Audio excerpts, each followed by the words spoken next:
आपको पता है अक्सर हम नई नई बातें नई नई थ्योरियां पेश करते हैं। पिछले दिन एक थ्योरी ये भी चली कि जो डॉलर की कीमत बढ़ेगी तो हमें फिर पैसे ज़्यादा मिलेंगे, लेकिन किसी ने इनको ये नहीं बताया कि डॉलर की जब प्राइस बढ़ती है तो आपकी जो करेंसी है उसकी कीमत कम होती है।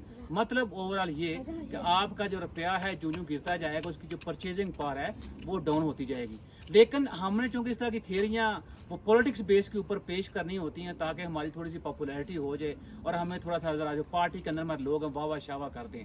तो जैसे अब पिछले पॉइंट पर मैंने बात की थी कि ये वो एरिया है या ये वो सूबा है केपी के, मेरा दिल जो है इसमें बसता है कि यहाँ इतने आपको कुदरती नज़ारे मिलते हैं कि हम अगर सिर्फ और सिर्फ टूरिज़्म जो है उसके ऊपर फोकस कर लें सीरियस होके, तो मेरा ख्याल है कि हमारे जो डॉलर की शॉर्टेज है उसके हमारे प्रॉब्लम ख़त्म हो सकते हैं। मतलब कि आप ये देखें मेरे पीछे ये एक क्या कहते हैं इसको, चेयर लिफ्ट कहते हैं। चेयर तो है तो लिफ्ट तो है मुझे इसके अंदर नज़र नहीं आ रही। और ये जो चेयर लिफ्ट है ये मुकामी लोगों ने, जहाँ तक मुझे याद पड़ा, ये मुझे ये दोस्त बता रहे हैं, इन्होंने अपनी मदद से तैयार की है।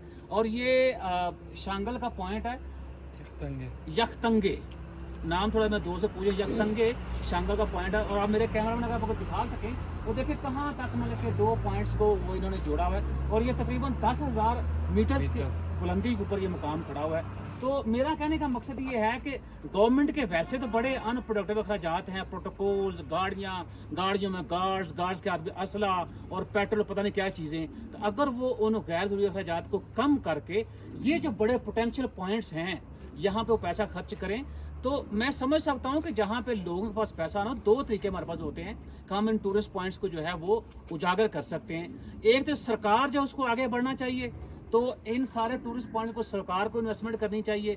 आप यही चीज़ जो है बुरसा में जाके देखें, वहाँ चेयर लिफ्ट देखें और उन चेयर लिफ्ट की क्वालिटी देखें तो आपके होश उड़ जाएंगे। अब मैं ये नहीं कह सकता कि हमारा कोई भी पॉलिटिकल लीडर जो टर्की नहीं जाता। आप इसी तरह अब चाइनीज जो ग्रेट वॉल है वहाँ चले जाए, वहाँ भी आपको अंदाज़ा होगा।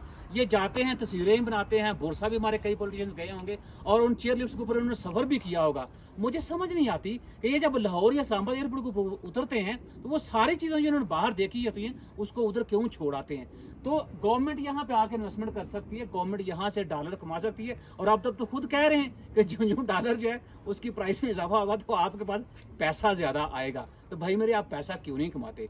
दूसरा तरीकेकार ये है कि गवर्नमेंट प्राइवेट पब्लिक पार्टनरशिप जो है उस कॉन्सेप्ट से भी वो फायदा उठा सकती है कि कुछ पैसे गवर्नमेंट खुद लगाए, कुछ पैसे यहाँ जो लोकल जो पॉपुलेशन या लोकल जो इन्वेस्टर्स हैं उनसे कहें कि ठीक है जी आप भी हमारे साथ चलें, तो हम दोनों मिल के हाथ में हाथ मिला के अपने इस इलाके को पूरी दुनिया को दिखाते हैं। कहते हैं जी पाकिस्तान के अंदर स्विट्जरलैंड, मैं कहता हूँ पाकिस्तान के अंदर बहुत सारे स्विट्जरलैंड्स हैं। नीदरलैंड एक छोटा सा मुल्क है यूरोप का और उसके जो फूल हैं वो सिर्फ वो फूल बेचता है। आप देखो उन फूलों की पैदावार की वजह से वो कहाँ से कहाँ चला गया। दुनिया का जो भी कई किस्में हैं फूलों की वो वहाँ से आती हैं। हमारे पास शांगला है, हमारे पास गिलगित बल्तिस्तान है, हमारे पास स्वात है, हमारे पास दीर है और बहुत सारे ऐसे इलाके। तो क्या हमारे अंदर इतनी अकल नहीं है कि हम इन इलाकों को एक्सप्लोर करके और दुनिया को दिखाएं कि पाकिस्तान का चेहरा एक ये भी है और पाकिस्तान बड़ा खूबसूरत मुल्क है। यहाँ पे जो मैंने थोड़ा घूम फिर के देखा 3-4 चीज़ें हमें चाहिए। एक ये इंफ्रास्ट्रक्चर, रोड जो है वो आपका यहाँ पे अच्छा होना चाहिए। ठीक है, to some extent road infrastructure is okay, you can come. यहाँ पे पब्लिक ट्रांसपोर्ट नहीं है। दूसरा, यहाँ टूरिस्ट गाइड मुझे नहीं मिल पा रही उस तरह से, जो प्रॉपर गाइडेंस उनकी होनी चाहिए, प्रॉपर ट्रेनिंग उनकी होनी चाहिए ताकि वो जो फॉरेनर्स हैं या दूसरे प्रोविंसेस से लोग जो आते हैं, दूसरे शहरों से जो लोग आते हैं, उनको मुकम्मल तौर पर गाइड कर सकें, उनको टूरिस्ट पॉइंट बता सकें। फिर कम्युनिकेशन की यहाँ बड़ी मैंने देखा है बड़ी कमी है, तो उसको भी डेवलप करना चाहिए। फिर यहाँ पे देखें, आप जब फॉरेनर होते हैं तो हर बंदा जो है, अब जैसे डिजिटलाइजेशन का दौर है, डिजिटल इकॉनमी का दौर है, तो यहाँ पे मेरे ख्याल में जो क्रेडिट कार्ड्स हैं उसके थ्रू जो स्वैपिंग या उसके थ्रू जो कह लें कि ट्रांजैक्शंस हैं उसका एक सिलसिला होना चाहिए। और वो तभी होगा जब आपका जो ICT सेक्टर जो है उसको यहाँ पर डेवलप करेंगे तो ऑटोमेटिकली वो चीज़ें, बैंक्स यहाँ मुझे कहीं देखने को नहीं मिल रहे।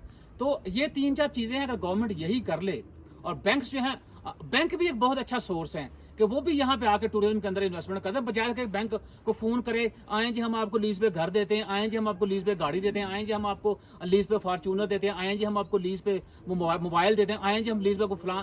तो इस कंज्यूमर आइटम से निकल के मेरे ख्याल में बैंक्स को ये मशवरा देना चाहिए कि वो भी टूरिज्म के अंदर इन्वेस्टमेंट करें। और ये ऐसी शॉर्ट टर्म इन्वेस्टमेंट है जिससे बैंक जो है वो भी प्रॉफिट में आ सकते हैं।